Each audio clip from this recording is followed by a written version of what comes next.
Gente, obrigado. Para mim é uma grande honra poder estar aqui com vocês.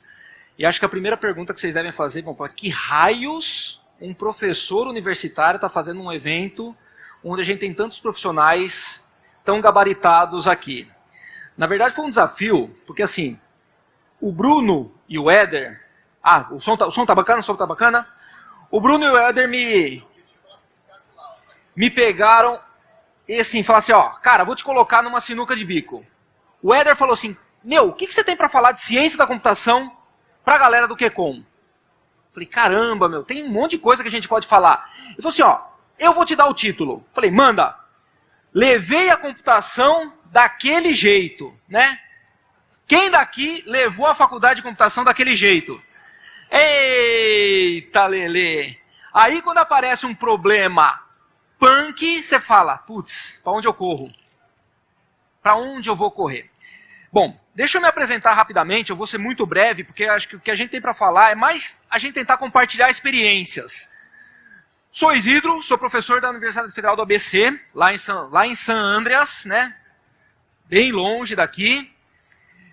Faço pesquisa na área de desenvolvimento de game engines, faço parte de pesquisa de computação móvel, cloud computing, mas ultimamente eu tenho me dedicado a tentar descomplicar aquilo que os meus alunos e muitos colegas hoje profissionais sempre penaram para entender. Eu tenho uma figura, eu não trouxe aqui infelizmente, mas é uma figura que rolou na internet, né, que é aquele menino olhando uma florzinha no trilho de trem falando, alunos de ciência da computação vendo como a vida é bela, olhando aquela florzinha e vindo o trem de estrutura de dados para acabar com a vida dele, né, no trilho. É mais ou menos assim como os meus alunos se sentem, é mais ou menos assim que alguns colegas se sentem, e hoje eu tenho muito orgulho de poder ver, por exemplo, tá aqui o Juliano, já vi o Jonathan, tem o André, que meu grande amigo também, professor aqui. Você vê que tem ex-alunos seus, outros professores aqui também, que podem contribuir para a formação do perfil do profissional de computação. Mas vamos lá, né? Levei a computação nas coxas, e agora? Se o mundo dev fosse só baseado em CRUD, quem aqui trabalha em empresa que 90% das issues são relacionadas a CRUD? Ótimo. Que bom que tem gente que trabalha com coisas diferentes, isso é muito legal para a gente poder entender. Quanto que de análise de algoritmos e álgebra tem a ver com o seu CRUD? Quem consegue entender? Pensa comigo, para quem não está habituado, né? CRUD, Create, Read, Update, Delete, né? O modelo clássico para você poder fazer as 4 operações básicas da manipulação objeto relacional no seu banco. Você tem que entender orientação a objetos? Claro que tem. Você tem que entender sobre banco de dados? Claro que tem. Você tem que entender, por exemplo, sobre engenharia de software? Claro que tem. Mas análise de algoritmos? Quem daqui é formado em ciência da computação? Ótimo. Quem que se lascou para passar em análise de algoritmos também? Por quê? Porque é chato. Porque é um negócio que você não vê sentido. É um negócio que a gente não tem noção. Análise assintótica. Big O de N, Big O de N quadrado, Big O de N ao cubo, log de N. Caceta, velho, o que é isso? Né? A gente se sente muitas vezes assim. A gente se sente perdido, sem ter aquela noção do por que raios eu tenho que estudar essa porcaria. Para não falar outra coisa. Quando a gente fala, então, em CRUD, a gente tem que tomar algumas decisões. Como projetistas de software, você tem que pensar em lazy fetch e eager fetch? Claro que tem.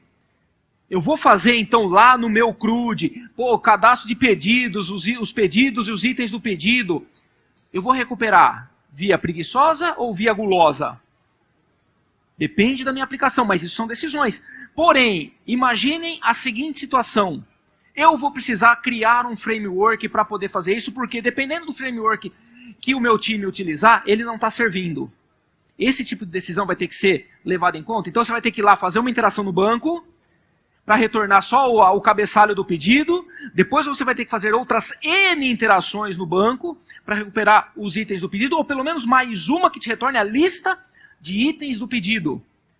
Se você parar para pensar, qual que é o grande problema que a gente enfrenta? A gente corre o risco de deixar o nosso sistema da nossa empresa, que muitas vezes, 90% aqui a gente fala em sistemas conectados, sistemas web, sistemas compartilhados, sistemas de 10, 15, 100 mil usuários pendurados, 2 interações no banco fazem a diferença. E aí qual o problema? Como que a gente sabe se o nosso algoritmo é efetivamente eficiente? Se ele vai executar rápido antes de ser colocado em testes, porque não, obviamente a gente tem aquela cultura do, abre aspas, na minha máquina funciona, fecha aspas. Aí quando a gente vai para o ambiente de homologação, tudo vai crash, aí volta para a máquina do dev. Vamos lá, na minha máquina voltou a funcionar, aí volta. Vamos fazer teste de estresse. Nada. Crash de novo. Beleza. Tenta iterações. Por quê? Porque muitas vezes a gente tomou uma decisão que pensava que o nosso software, por funcionar apenas, ele ia suportar, por exemplo, uma carga de usuários excessiva. E às vezes você fala, lazy fat, e aí eu vou ter que ficar fazendo várias interações no banco, porque eu não fiz uma análise mínima do meu algoritmo. Eu não bati o olho nele e falei, cara, assintoticamente, esse cara é mais custoso se eu utilizar a abordagem A do que a abordagem B. Vamos usar a abordagem B, então. Mas, de novo, esse tipo de nível de criticidade a gente só consegue ter quando a gente entender o recado da análise do algoritmo. Se a gente parar para pensar, joins internos e joins externos, legal, vou recuperar conjuntos de dados com ou sem restrição, onde as restrições combinam, onde as restrições não combinam. No fundo, isso é o que para a gente? Teoria dos conjuntos? A primeira coisa que a gente aprende em banco de dados, quando a gente fala de junções, uma junção pura e simples, qual é a operação matemática que a gente tem mapeada em teoria dos conjuntos? Produto cartesiano. Eu pego todas as tuplas da tabela A, combino com todas as tuplas da tabela B. Ponto. E aí eu falo, mas a junção é interna. Poxa, com a junção interna, eu faço um filtro daquele produto cartesiano que obedece uma relação R, tal que aquela relação R é definida pelo programador. Por exemplo, using ID cliente. Pronto, já tem uma relação R. Cara, eu estou falando de um negócio que faz parte do nosso dia a dia, que olha a carga conceitual que a gente tem por trás. Pois, Hidro, mas cara, você está ficando chato, porque no fundo isso não é explicitamente aplicado no meu dia a dia. Mas vocês tendo esse conhecimento, nós profissionais tendo esse conhecimento, tudo fica muito mais simples. As decisões que a gente tem que tomar nos diversos projetos são mais assertivas. As decisões que a gente tem que tomar para implementar determinadas features começam a se tornar mais assertivas e mais eficientes, porque a gente já começa a pensar com todo aquele background teórico que nós temos. Álgebra relacional, a parte da junção, a operação de junção natural, a operação de projeção, a operação de mapeamento, que a gente vê na álgebra relacional. Tudo isso tem que fazer parte do conhecimento implícito que nós temos ao fazer uma simples modelagem de um banco de dados para um cadastro de produtos. Pronto. Simples, fácil, rápido, porém a quantidade de conceitos embutidos que nós temos faz diferença entre um profissional que entendeu o recado quando fez a universidade, daquele que levou daquele jeito, né, como a gente já está acostumado. Muito bem. E problemas não CRUD? Né? Mas tudo tem interação no banco? Sim, mas não se resumem exclusivamente a essas 4 operações. Por exemplo, quem usa o Waze aqui hoje, né? Quem mora em São Paulo, hoje não dá para viver sem Waze. Mas por que o Waze hoje existe? Ele vem do GPS lá, dos TomTom. Beleza. Quem teve teoria dos grafos? Quem estudou o algoritmo? algoritmo de Dijkstra, Dijkstra, eu nunca soube falar direito o nome. Algoritmo lá do cara. Beleza, caminho mínimo. Por que o Waze consegue ser tão preciso para poder calcular seu tempo de chegada? Alguém já suspeitou? Primeiro passo, né? Como que eu modelo todas as ruas e cruzamentos de uma determinada cidade, por exemplo, tamanho de São Paulo, num grafo? Arestas, cada esquina eu posso considerar como um vértice, cada interconexão entre essas esquinas vira uma aresta, aí eu posso ter um grafo não direcionado, um grafo bidirecional, um dígrafo, por exemplo. E o peso dessas arestas? Que, em geral, a gente só aprende teoria dos grafos com esses algoritmos de menor caminho, pensando no quê? A distância entre o ponto A e o ponto B. Pô, mas distância, se a gente parar para pensar da física, é uma relação que a gente pode ter como? Em função da velocidade e do tempo. É ou não é? E se eu calcular somente o tempo de chegada da esquina A até a esquina B? O tempo que eu percorro para poder, o tempo que eu gasto para poder percorrer um quarteirão. Isso também é válido como medida de distância? Porque meu GPS me dá já a localização, eu consigo pegar o ponto naquele momento, a partir dali eu estimo a velocidade média, e tendo a velocidade média e o tempo, eu sei qual é exatamente a distância. E eu consigo calibrar o peso de cada uma dessas arestas em tempo real.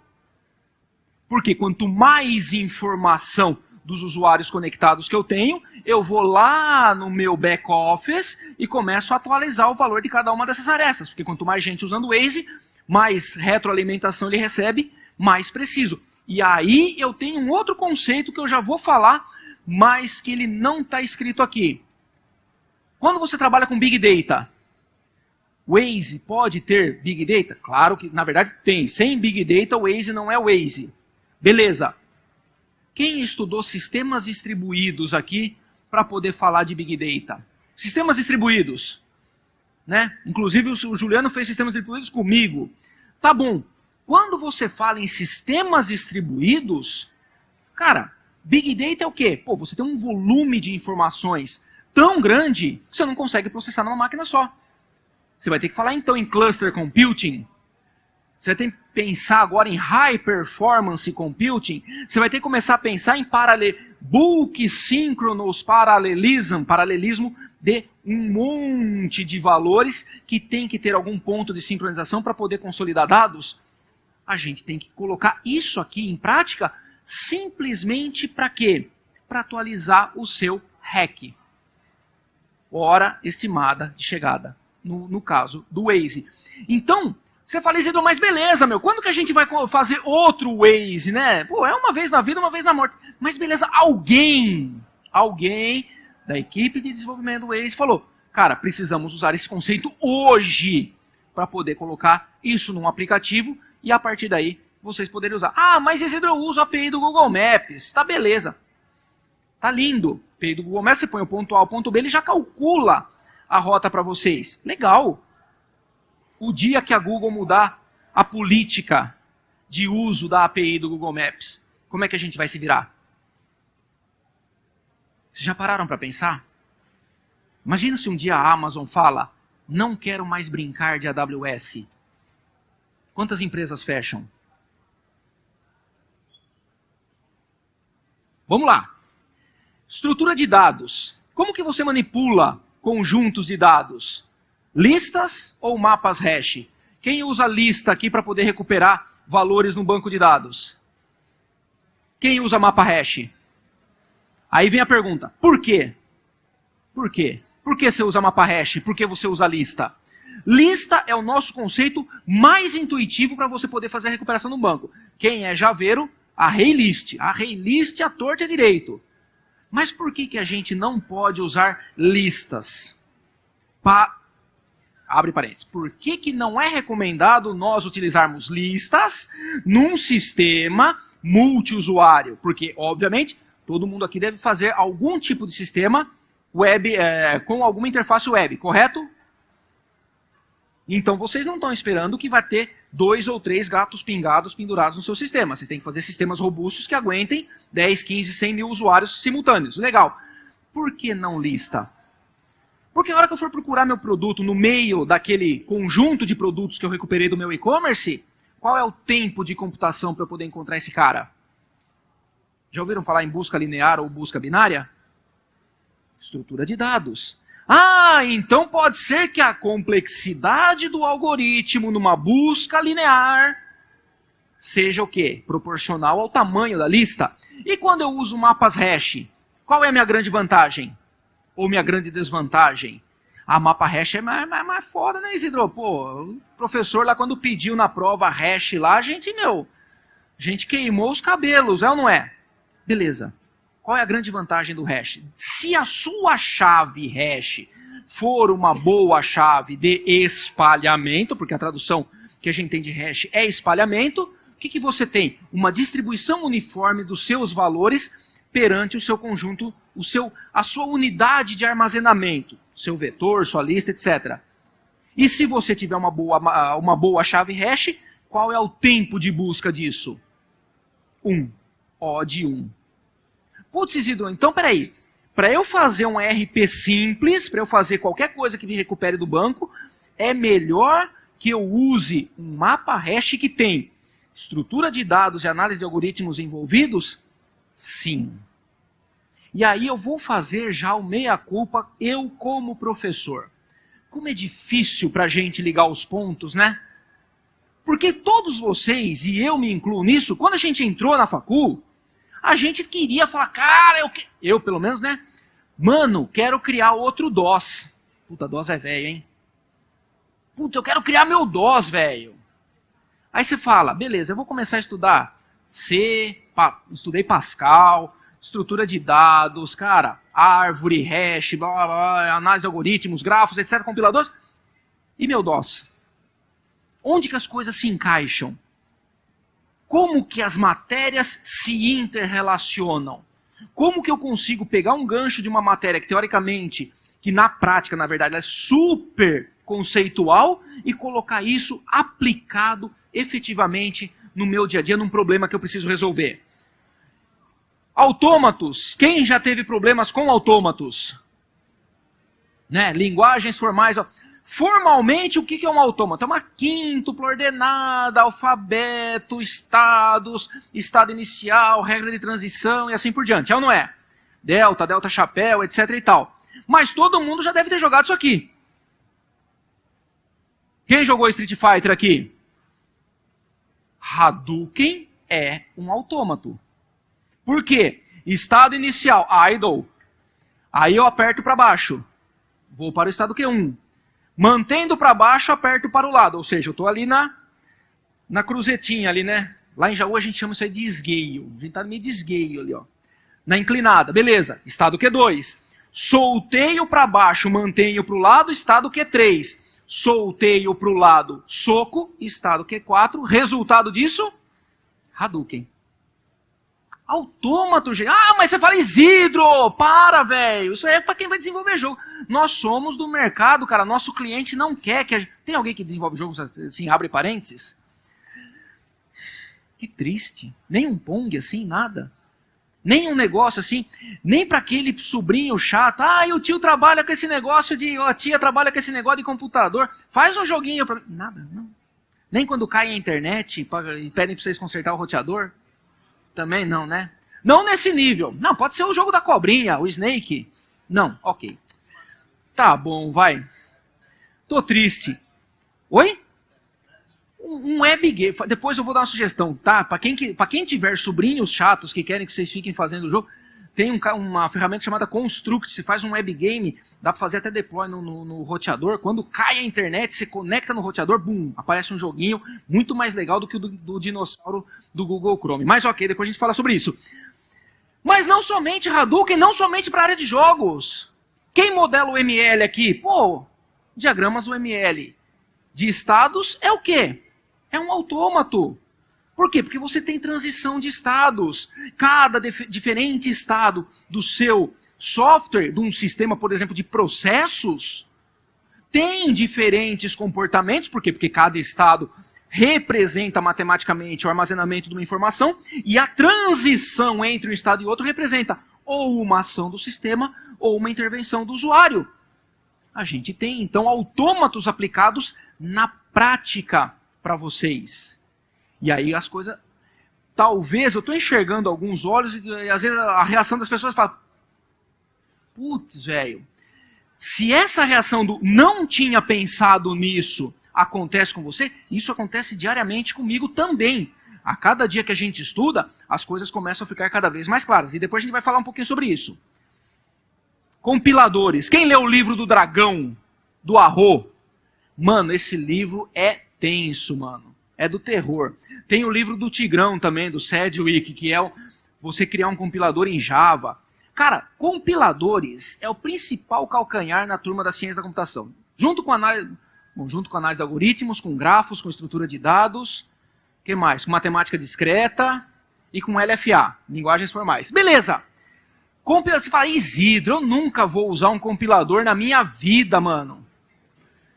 Vamos pensar então na quantidade de linguagens que a gente tem hoje? Vamos pensar, cara, Java, de 2, 3 anos para cá, teve uma evolução exponencial com a introdução do quê? Das estruturas funcionais, é ou não é? Dos streams e tal, interface funcional, etc. Fala uma linguagem muito, muito, muito usada, criada recentemente. Go. Go foi uma linguagem criada muito recentemente. Existe uma linguagem criada lá na UFRJ que é muito, muito utilizada pela turma de jogos. Lua. Para quem desenvolve jogos, Lua é uma linguagem baseada em scripts sensacional. Sabe o que acontece com um compilador? Você programa em Lua e gera código em quê? C++. O que é um compilador no final das contas? É um cara que traduz a linguagem A para a linguagem B. E para traduzir a linguagem A, eu tenho que fazer uma análise lexicográfica, eu tenho que fazer uma análise sintática, eu tenho que fazer uma análise semântica, para que eu possa ter uma representação abstrata chamada árvore de sintaxe abstrata, para poder, a partir daí, de forma hierárquica, gerar código. Mas Isidro, Python, Node, Xamarin, cara, todas essas possíveis linguagens, PHP, recentemente vai por 5 anos aí, o Facebook fez o quê? Não fez um hackathon para colocar melhorias no PHP, porque o PHP na sua engine atual não suportava o número de acessos que o Facebook tinha. O que eles organizaram? Vão organizar um hackathon para propor melhorias para a engine do PHP. Cara, você está trabalhando com pessoas que falam de compiladores. O Otávio estava aqui até há pouco, né? Ele só foi embora porque ele acabou ficando sem voz. Mas ele é um cara que é um principal committer da JVM. E ele é um cara que trabalha diretamente com isso. Mas é o Otávio, tal, ele trabalha com open source, é um ou outro cara. Tá bom, vamos pensar na nossa realidade. A primeira reação que vocês podem ter é: eu não vou criar outra linguagem de programação, nem quero. Mas será que vocês não vão precisar, no projeto de vocês atual, criar um parser para um arquivo de configuração para poder parametrizar seu sistema de forma automática? Ou a gente vai ficar só naquele parâmetrozinho, né? Chave, valor, beleza, tal, bonitinho, acabou. Você vai precisar de uma estrutura um pouquinho mais complexa do que somente chave e valor. Você vai precisar de conceitos de autômato, você vai precisar de conceitos de scanner, você vai precisar de conceitos de parser, você vai precisar de conceitos de árvore de sintaxe abstrata, para poder, no mínimo, gerar a tua tabela de features para configurar o seu sistema. Olha quanta coisa está implícita que muitas vezes, qual é o grande problema que a gente enfrenta no nosso dia a dia? A gente tem que aprender isso sob demanda. Putz, velho, acabei tendo um puta de um desafio aqui na firma, na empresa. Na firma é boa, né? Na empresa, e eu não sei como resolver. E agora? Cara, ou eu vou ter que colar num sênior, que às vezes o sênior já passou por isso e já entendeu isso e viu que isso era importante, correu atrás e estudou e tomou na cabeça para poder te passar, ou você vai fazer aquela velha, né, a boa e velha gambeta para falar: beleza, funcionou, tá mais ou menos no esquema, deixa assim, seja o que Deus quiser. Tá bom. Obviamente o Isidro passou aquilo que vocês falavam: caramba, se eu tivesse pensado tudo isso antes, né, quando eu tivesse feito introdução à ciência da computação, lá no primeiro ano da facul, se alguém tivesse falado para mim, você vai estudar isso, isso é importante, você vai estudar aquilo, aquilo é importante, aquilo lá se liga com aquele outro, e assim por diante, até seria legal. Eu teria até mais motivação para estudar. Mas agora, eu estou falando com profissionais. Eu estou tentando fazer uma pregação para convertidos. E aí? E agora? Dá para a gente reverter? Se eu não tenho esses conceitos o suficiente, como que eu consigo reverter um déficit de fundamento que eu posso carregar comigo para poder usar isso a meu favor ao longo da minha carreira como desenvolvedor? Tem como desenvolver? Tem como reverter? Claro que tem. Dá para garantir? Claro que dá para garantir. Quem é da turma um pouquinho mais velha aqui, que nem eu, sabe que o seu Creyson aqui é sinônimo de credibilidade. Tá bom. Eu tentei compartilhar algumas dicas que funcionaram muito para mim, tá? É o oráculo da vida de vocês? Claro que não. É apenas uma forma da gente compartilhar aquilo que deu certo. Deu certo para mim. Se puder funcionar para vocês, vai ser de grande valia. Primeiro ponto. Busque sempre o fundamento do assunto. Como assim fundamento do assunto, Isidro? Até que nível eu tenho que chegar? Até onde você conseguir. Exemplo. Se eu sou um cara de Java, eu coloquei o exemplo de Java aqui que eu quero estudar Hibernate. Quero aprender Hibernate. Legal. Qual que é o grande problema de alunos meus que eu tenho, que eu brigo com eles quase que diariamente? Beleza, mano, você é um cara de Hibernate, mas se você não souber SQL, não adianta nada. Porque o Hibernate tem a operação de load, de save, de merge, etc., mas a hora que você precisar de uma consulta um pouquinho mais elaborada, você vai ter que usar o HQL. E a partir daí, se você não tiver conceitos de SQL, esquece. Mas para eu poder saber Hibernate, eu tenho que ter pelo menos feito um case com JDBC na mão. Para quem trabalha com .NET, eu quero usar o Entity Framework. Ainda uso o Entity Framework, o pessoal do .NET? Não sei, eu estou meio por fora. Mas ok, cara, você tem que fazer uma conexão OLEDB. E ponto. Pra você poder montar lá toda a parte do gerenciador de conexão, você pode criar usando um padrão de projeto pool de conexões. Você não tem que ficar toda hora abrindo e fechando conexões. Abre 10 conexões. Abriu 10 conexões, está tudo lá bonitinho. Você cria um carinha que gerencia a entrega dessas conexões para as aplicações, para os módulos que utilizam banco de dados. Putz, isso é legal pra caramba. Você conseguiu implementar um segundo conceito, pooling, que isso é visto em sistemas operacionais. E o Design Pattern, lá do livro do Gang of Four, usa um conceito de SO como uma forma de implementar soluções não relacionadas a SO. Beleza. Se eu quero saber Hibernate, já manjo de JDBC, vou então pensar no SQL na mão. Vou fazer meus testes em SQL na mão. Para saber SQL, eu tenho que saber álgebra relacional. Para saber álgebra relacional, eu tenho que saber teoria dos conjuntos. Não dá para não saber essas coisas. Mas, Isidro, eu não vou usar isso diretamente. Não importa. O conhecimento solidificado na cabeça de vocês faz com que todas essas ligações sejam factíveis e sejam naturais. Tudo bem? Então tá. Dica 2. Estude assuntos fora do seu dia a dia. Todo mundo é dev aqui e trabalha, em geral, para entrega de produtos para clientes, correto? Seja o cliente a própria empresa, seja um cliente externo. Quem daqui tentou fazer algo fora do seu dia a dia? Exemplo, eu trabalho com aplicações web, quero fazer um aplicativo Android. Alguém já tentou? Não muda a concepção? Você não consegue ter outros desafios? Você não consegue mudar a tua ideia de como resolver? Você trabalha com dev, vai se aventurar a montar toda a sua infraestruturazinha de Ops. Putz, eu vou tentar fazer então em casa, vou comprar uma maquininha virtual lá na DigitalOcean, custa $5 mês, e vou criar a minha esteirinha de automação. Vou instalar um Jenkins lá, vou fazer a integração dele com o Git, vou ver quando vai ter um outro commit, vou colocar um sisteminha ali, sei lá, um Selenium para fazer teste, para poder fazer o quê? Uma vez isso feito, gera o meu pacotinho, gera o meu binário, para eu poder colocar numa outra máquina de forma automática. Mas eu sou dev, isso daí é responsabilidade da turma de Ops. Ok, velho, você vai ver outros problemas que vão exigir outras habilidades, que vai te fazer mudar a maneira de pensar e ampliar o teu raio de atuação. Por quê? Porque você vai ter problemas que você nunca se deparou. Eu, particularmente, gosto muito de falar, cara, se é dev de aplicação web ou desktop, tenta fazer um jogo. Pô, mas um jogo? Qual game engine você usa? Notepad.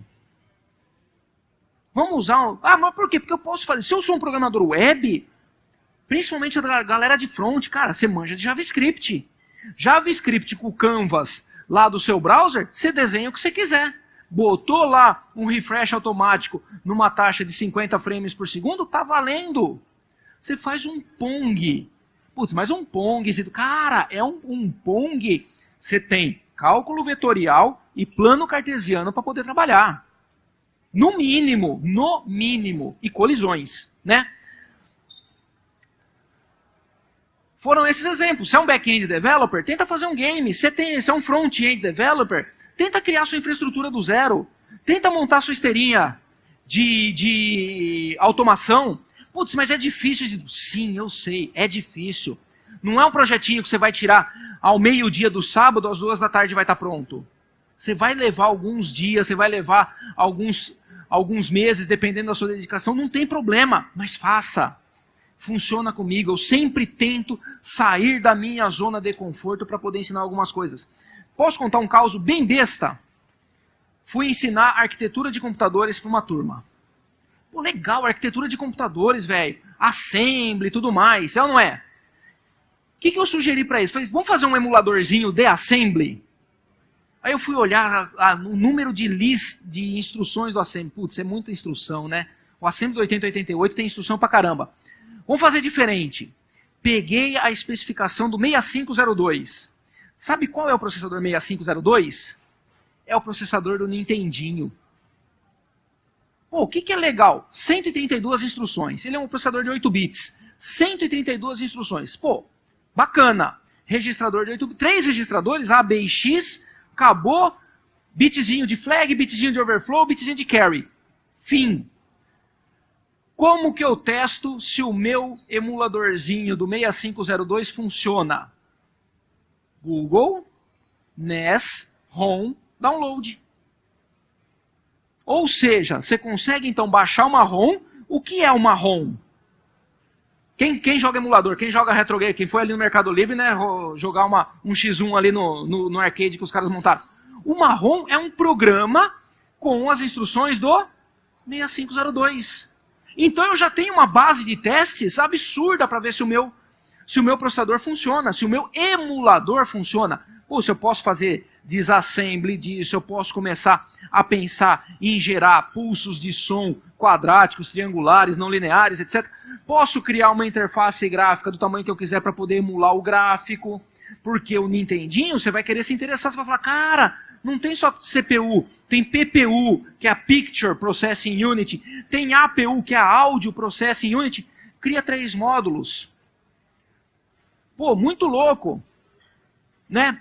Quando você sai da sua zona de conforto, você vai começar a trabalhar com novos problemas que requerem novas abordagens para solucioná-lo.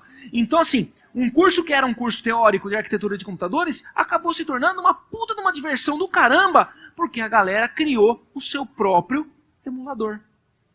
Simples, resumido, mas criou. E viu quanto de desafio a gente tem nessa jornada. Dica 3.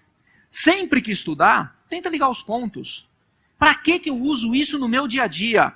E se eu não estiver sabendo ligar os pontos, procura alguém com um pouco mais de tarimba que você, que é o problema, que é a emenda para a dica número 4.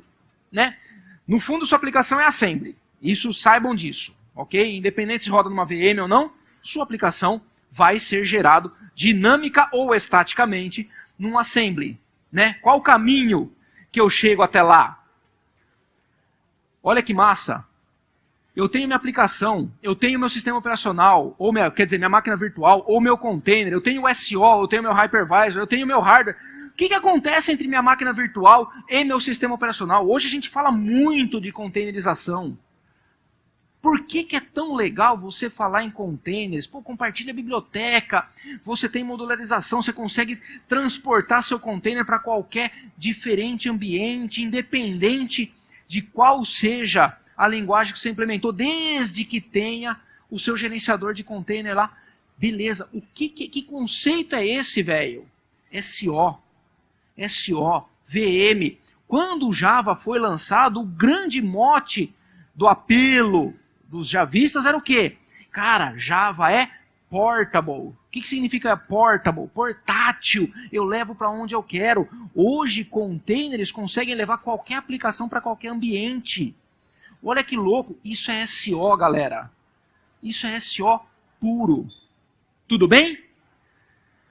Como saber isso, né? Nunca se contente em estudar apenas aquilo que funciona. Isso é uma coisa legal. Funciona comigo. Eu vou estudar um novo framework. Legal.